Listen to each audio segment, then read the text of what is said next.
dengan kota 1000 kelenteng. Kota Singkawang yang disebut-sebut sebagai Hongkongnya Indonesia ini memang dihuni oleh sekitar 42% warga keturunan Tionghoa. Tak heran perayaan Imlek dan Cap Gomeh di Singkawang menjadi perayaan paling ditunggu-tunggu di kota yang terkenal dengan wisata alamnya ini. Ketenarannya pun menggaung hingga ke luar negeri. Cap Gomeh yang merupakan penutupan tahun baru Cina dilaksanakan pada hari ke-15 dalam perhitungan kalender Cina. Dan kota Singkawanglah yang menjadi pusat dari perayaan Cap Gomeh. Pada tahun 2010, Cap Gomeh di Singkawang berhasil memecahkan 2 rekor muri, yakni kue keranjang terbesar dengan tinggi 99 cm serta berat 8,735 ton dan juga lampion terbesar dengan catatan tinggi 23 meter dan diameter 32 meter. Pada puncak perayaan Cap Gomeh, biasanya akan dimeriahkan dengan festival lentera dan kesenian kuno tatung. Tujuannya untuk mengusir kemalangan di sisa tahun yang akan dilewati oleh masyarakat etnis Tionghoa. Di negeri asalnya sendiri di Cina, kesenian tatung sudah punah, sedangkan di Indonesia hanya bisa disaksikan di Kalimantan Barat dan Bangka Belitung.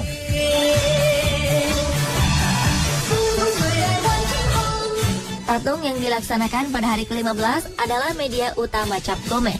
Atraksi tatung dipenuhi dengan mistik yang menegangkan, karena banyak orang yang di bawah kesadaran. Orang-orang inilah yang disebut tatung. Tatung akan berkumpul untuk melakukan sembahyang kepada langit di altar yang sudah disiapkan. Upacara pemanggilan tatung dilakukan oleh seorang pemimpin yang sengaja mendatangkan roh orang yang sudah meninggal untuk merasuki tatung. Roh-roh yang dipanggil diyakini sebagai roh-roh baik yang mampu menangkal roh jahat yang hendak mengganggu keharmonisan hidup masyarakat. Para tatung diwajibkan berpuasa selama 3 hari sebelum hari perayaan, yang berfungsi agar mereka berada dalam keadaan suci sebelum perayaan. Setelah itu, perjalanan tatung pun dimulai. Mereka akan melakukan pawai dengan atraksi seperti menginjak pedang dan menguji kekebalan tubuh. Selama ritual tatung, peserta dirasuki dewa-dewa Cina atau leluhur mereka sehingga mampu bertindak di luar batas kewajaran. Dalam melakukan aksinya, para tatung dilengkapi dengan kostum dan senjata yang disesuaikan dengan dewa yang memasuki tubuh tatung tersebut. Yang unik dari tatung tersebut ialah kostum yang dipesan dari Malaysia itu didapat dengan bandrol belasan hingga puluhan juta rupiah. Serta senjata yang dimainkan tatung bukanlah senjata biasa, karena senjata tersebut memiliki berat puluhan kilogram. Kesenian yang mendapat penghargaan The Real Wonder of the World 2013 ini memang sangat unik, karena orang yang menjadi tatung merupakan orang yang terpilih, seperti yang dialami tatung Bongji Kinjung.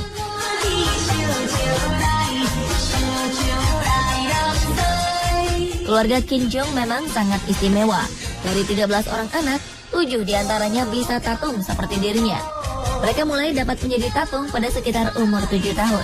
Selain orang Tionghoa, di Singkawang banyak orang Dayak yang juga turut serta menjadi tatung. Mereka terdorong berpartisipasi karena ritual tatung mirip upacara adat Dayak. Tatung dipercaya dapat membantu manusia dalam pengobatan, pengusiran roh jahat, maupun meminta pendapat tentang kehidupan kita dalam kepercayaan masyarakat Tionghoa. Setiap tahunnya, sekitar 500 hingga 800 tatung akan menyemarakan Cap Gomeh Singkawang.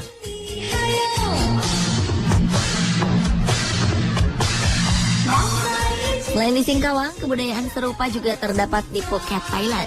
Phuket yang terkenal dengan keindahan destinasi wisatanya, ternyata menyimpan kebudayaan ekstrim yang menegangkan. Kebudayaan ekstrim itu dilaksanakan dalam festival vegetarian di Phuket, Thailand. Festival yang dilaksanakan setiap tanggal 9 bulan pertama dalam kalender Cina ini sudah diadakan sejak tahun 1825. Tujuan dari festival ini untuk memohon kepada dewa agar selalu mendapatkan keselamatan. Bila dicermati, sebenarnya ritual dalam festival ini hampir sama dengan tatung di Singkawang.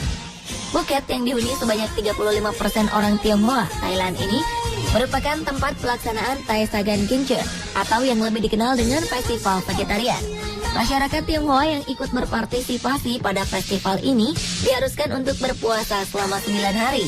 Mereka dilarang mengkonsumsi daging untuk mendapatkan kedamaian dan kesejahteraan batin mereka.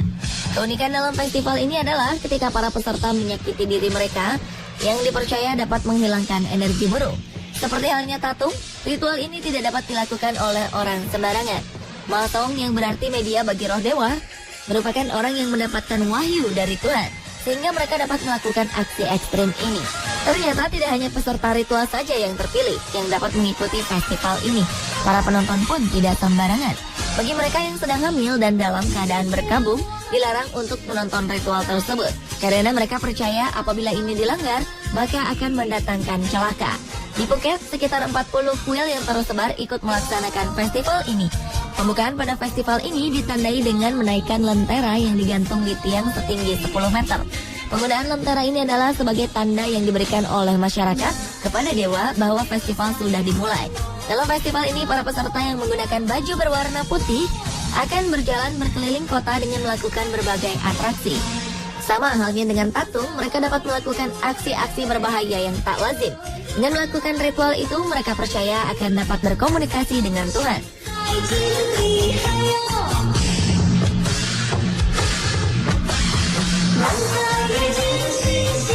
Selama perayaan festival berlangsung, warga Phuket akan mendatangi kuil dengan membawa peralatan rumah tangga, makanan, serta minuman.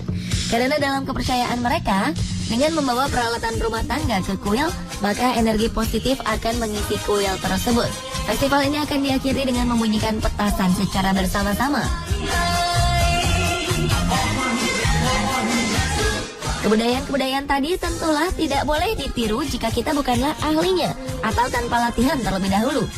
Namun, sebagai sesama manusia, sudah sepatutnya kita dapat saling menghargai dan menghormati kebudayaan yang ada.